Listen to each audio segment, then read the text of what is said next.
주님께서 여러분과 함께 마르코가 전한 거룩한 복음입니다.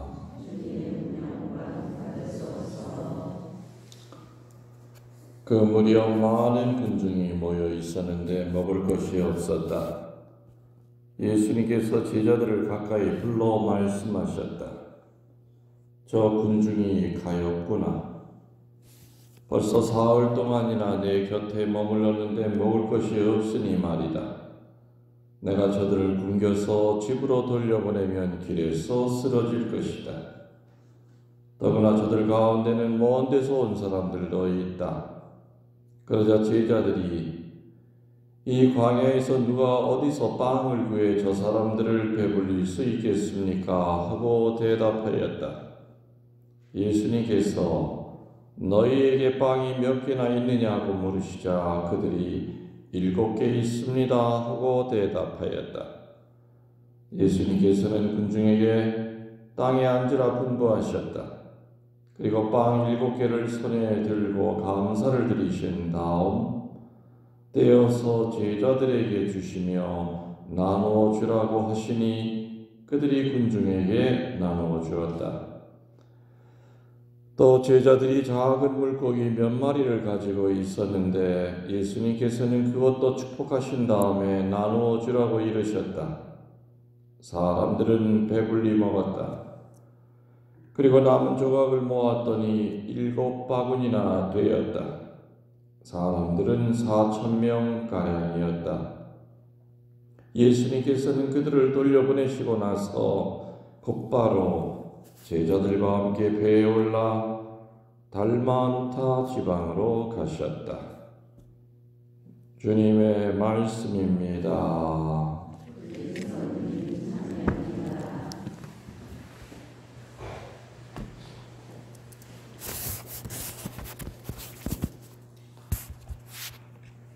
참 예수님,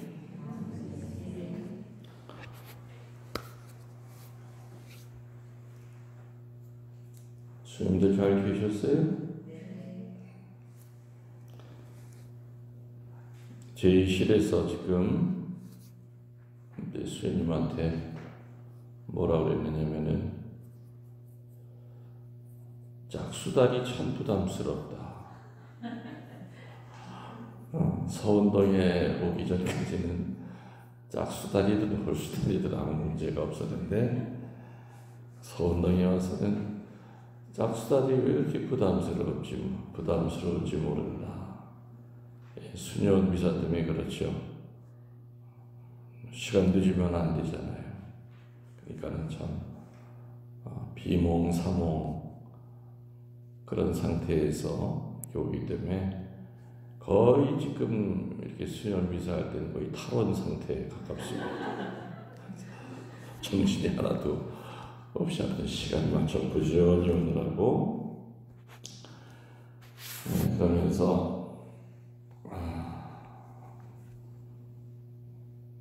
이 부담스러운 이 짝수단에서 벗어나는 길은 이제 은퇴하는 길밖에 없는데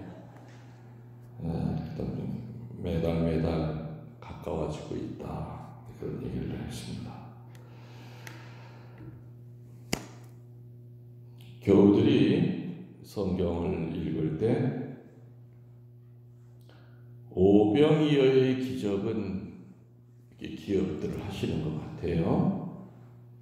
근데 오늘 복음에 나오는 이 4,000명을 먹인 빵 7개를 가지고 물고기 몇 마리 정도라고 그랬으니까 구체적으로 몇 마리는 안 나왔기 때문에 아무튼 빵 7개와 물고기 몇 마리를 가지고 4,000명을 먹인 것은 잘 모르세요. 그리고 어떤 분들은 같은 것인 줄 아는데 다르죠, 수녀님들? 그러면 오병이어의 기적은 어디서 나왔습니까? 같은 마르코 복음이죠. 6장 30절에서 44절에 오병이어 엘리야의 기적.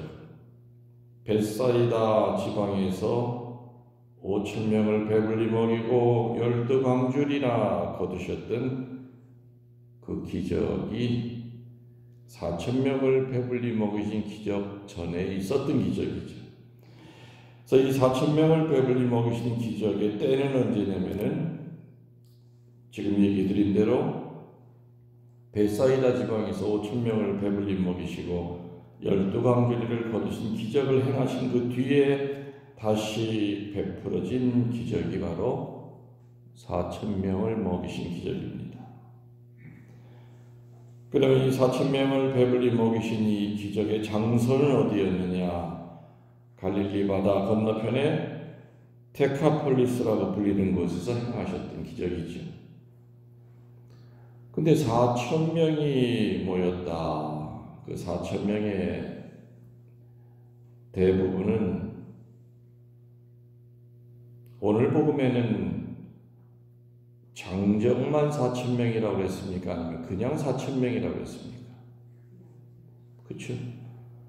5,000명을 먹였던 기적에는 장정만 해도 5,000명이나 됐다고 했기 때문에 아마 오늘 복음에는 장정이라는 말은 빠졌다 하더라도 분명히 장정들만 4,000명이면은 대개는 뭐 옛날이나 지금이나 종교 행사할 때는 남자보다는 여자가 훨씬 더 많이 모이죠. 남자들은 한 20% 이내. 그런 거를 보면은 뭐 5,000명 먹였을 때 숫자나 지금 숫자나 비슷했을 겁니다. 그러면 적어도 15,000명에서 20,000명이 되는 사람들이 모였다는 것인데 남녀 또 아이들까지 할 것 없이 지금 이 시대에도 몇천 명이 모이면 굉장히 큰 행사입니다. 근데 그때도 그렇게 많은 사람들이 모였다는 것은 우리들이 그냥 5,000명, 4,000명 하니까 뭐 그냥 그러려나 보다 생각이 되지만은 이건 보통 군중 집회가 아니었습니다. 어떻게 이렇게 많은 사람들이 모일 수 있었을까? 왜 모였던 것 같아요?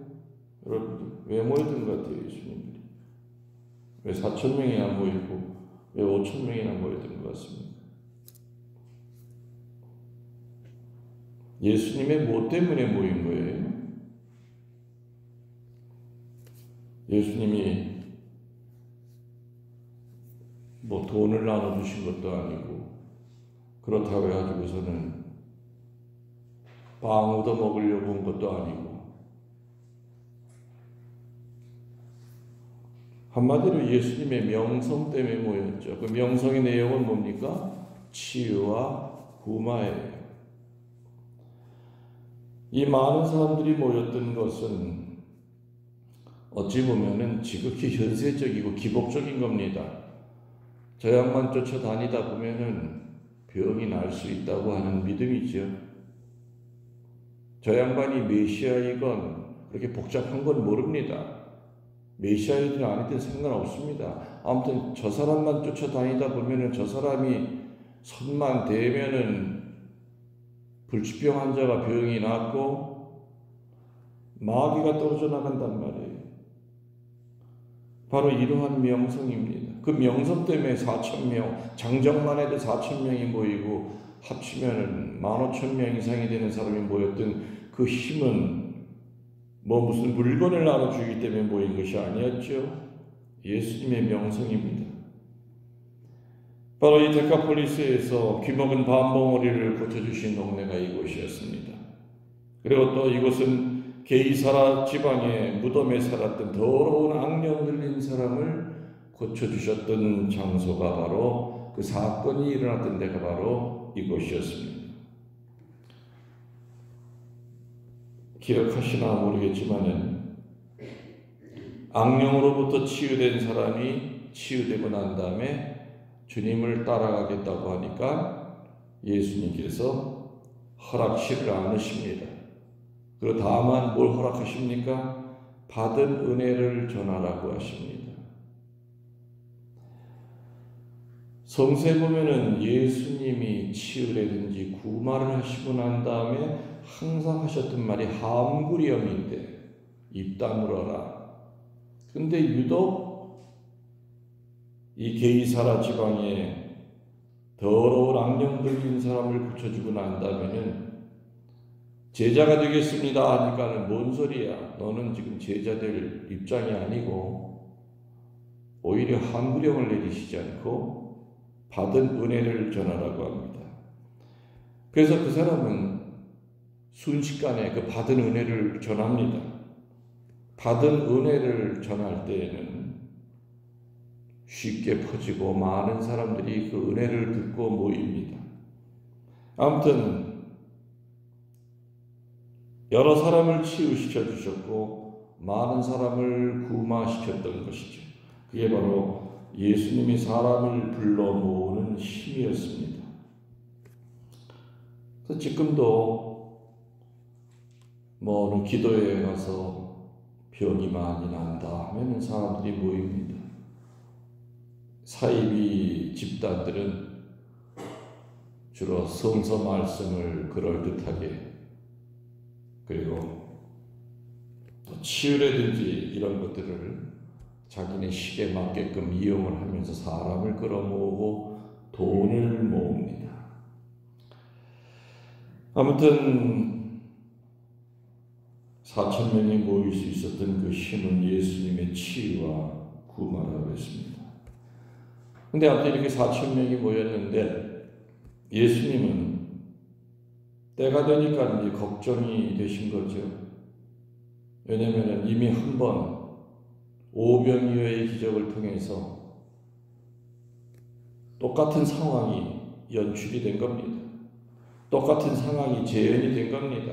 일부러 만들려고 하는 연출은 아니었겠지만은 또 모이다 보니까는 수도 없이 많은 사람들이 모였고 밥대는 되고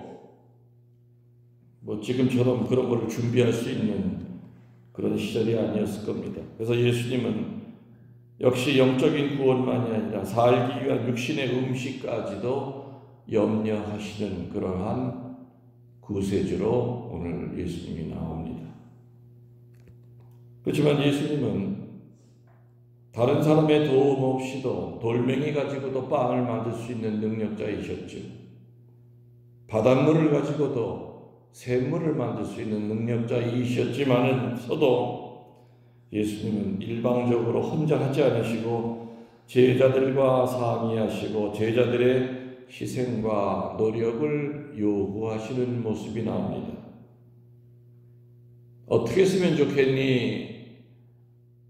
그래서 예수님은 이미 바로 전에 오병이어의 기적을 통해서 내 능력을 봤을 터이니 그래도 이번에는 제자들 쪽에서 꿍시렁대지 않고 뭔가 저희들이 이렇게 준비했으니까 나머지는 주님께서 해결해 주십시오 하고 이렇게 나갈 줄 알았는데 제자들의 태도는 또 여전히 달랐습니다.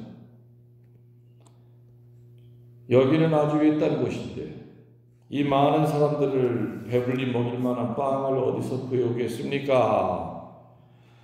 한마디로 굶주린 사람들을 먹인다는 이 현실적인 문제를 앞에 두고 문제 해결에 말려들기조차 싫다는 뜻입니다. 그리고 그 문제를 해보고자 하는 마음조차도 가지기 싫어하는 태도를 보였던 겁니다. 방금 전에 오병이어의 기적을 눈으로 보았던 제자들이었지만은 이 사람들은 은총의 불감증 환자였고 감사의 불감증 환자였던 겁니다. 알다시피 오병이어 때도 어떻게 하면 좋겠냐 했을 때 필리포는 이 많은 사람들을 어떻게 먹입니까? 그리고 어디서 그 많은 빵을 구한단 말입니까? 부정론자요, 회의론자요, 절망론자요, 과거 지향주의자였지만은 안드레의 태도는 달랐죠. 제가 나가서 한번 찾아보겠습니다. 긍정론자요, 희망론자였습니다. 똑같은 이런 현상이 다시 또 일어난 겁니다. 어찌 이 인간들이 불과 며칠 되지도 않아서 오병이어의 기적을 보고 5,000명을 먹이며 빵을 12강줄이나 남는 그 어마어마한 기적을 눈으로 본 바로 제자들이 따라다녔던 군중들이 입에서 그런 말이 나올라 치면 그래도 이해가 되지만 어찌 그럴 수가 있느냐. 은총의 불감증, 감사의 불감증. 병 중에서 제일 무서운 병이 은총을 못 느끼는 겁니다. 그리고 감사를 못 느끼는 겁니다. 은총의 불감증 환자의 특징은 뭔지 아시죠? 은총 찾아 산말립니다. 내 과거, 내 역사 안에, 우리 가정 안에 이제껏 내가 살아온 내 숨쉬고 움직이는 것이 다 은총인데도 그저 은총을 달라고, 뭔가 좀 화끈한 걸 좀 보여달라고, 이제껏 내가 잘나서 살았지 주님이 언제 내가 이제껏 살아오는데 관여하신 적이 언제 있었냐고, 정말 은총 같은 은총 좀 보여달라고. 은총의 불감증 환자들은 은총을 끝없이 찾아 헤매 돌아다닙니다.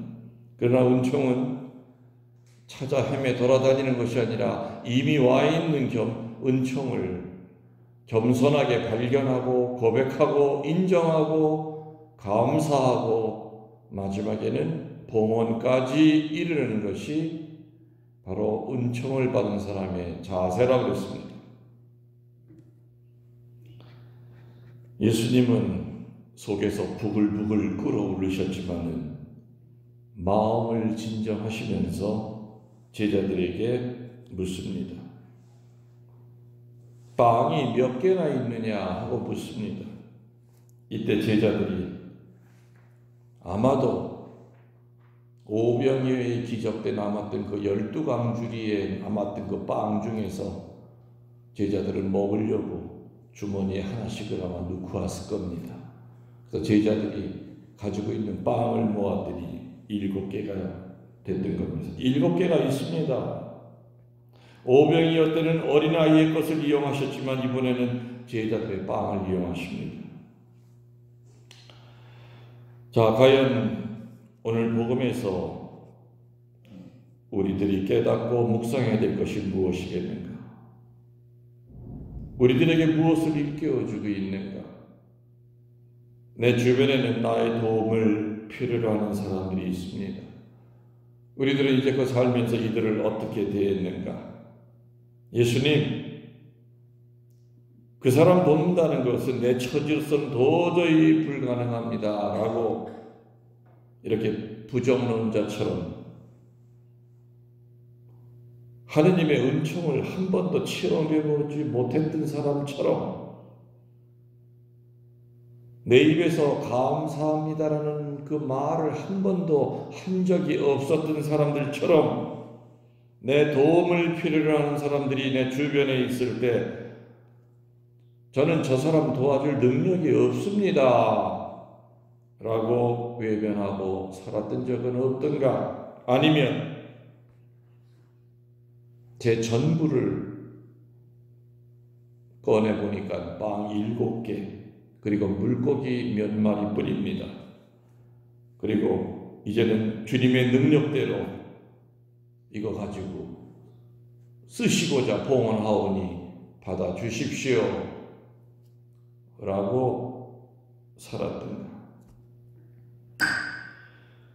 우리가 어려운 현실 앞에서 자신의 것을 봉헌하며 주님의 뜻대로 따를 때 그 자체로는 보잘것없다고 하지만 그것을 통해서 예수님은 우리 이웃에게 크나큰 기적을 행하신다는 걸 우리들은 늘 묵상해야 됩니다. 오늘 복음의 핵심은 뭐겠습니까? 하느님은 절대로 당신 혼자서만 일하시는 것이 아니라 우리를 그 일에 부르십니다. 그리고 우리를 참여시키십니다. 그리고 우리를 통하여 우리와 함께 하시고자 하는 깊은 뜻이 있다는 것을 오늘 복음을 통해서 우리는 다시 한번 깨달아야 됩니다. 주변에 아픈 사람이 있습니다. 내 옆집 사람이 많이 아파합니다. 그리고 그 아픈 사람을 위해 기도합니다. 그때 주님이 우리에게 원하시는 것은 아픈 사람을 위해 기도할 것만이 아니라 저 아픈 사람을 치유시키고자 할 때 나는 너를 통하여 치유시키고자 한다. 그러니까 빨리 저 아픈 사람 들러업고 응급실로 달려가든지 병원으로 달려가라. 하느님은 당신의 그 영적 사업에 우리를 참여시키시려고 합니다. 아픈 사람 위해서 네가 지금 묵주기도만 할 것이 아니라 너의 그 기도 때문에 네 이웃의 아픈 사람인 거 내가 봤어. 나는 너를 통하여 해결하고자 한다. 내 이웃에 먹을 것이 없어서 굶어 죽는 사람이 있죠. 기도합니다. 주님, 저 사람 굶어 죽게 생겼으니 어떻게 도와주세요. 주님 뭐라고 하시겠습니까? 네가 먹으려고 해놓은 밥 들고 가서 저 사람 먹여. 나는 너를 통하여 저 사람의 그 굶음을 해결하려고 계획하고 있다. 우리가 가진 것을 하느님의 뜻에 어떻게 협조하는가에 따라 하느님께서는 보다 큰 일을 우리에게 이루어 주신다는 사실을 우리는 믿음 안에서 체험하도록 해야 될 겁니다. 사제로 살아가면서 저의 깊은 소망은 주님께서 이 사제에게 많은 것을 주셨는데, 많은 탤런트를 주셨는데 그거 하나도 남김없이 다 내어놓고 주님 사업에 쓰십시오. 그런 마음으로 살았고 또 앞으로도 그렇게 살 겁니다. 그래서 어찌 보면은 내년에 있을 그 은퇴라고 하는 것은 저에게 별 의미가 없습니다. 아까 수녀님은 제2실에서 그 얘기를 합니다. 신부님은 은퇴하셔도 아마 더 바쁠 거 아닙니까?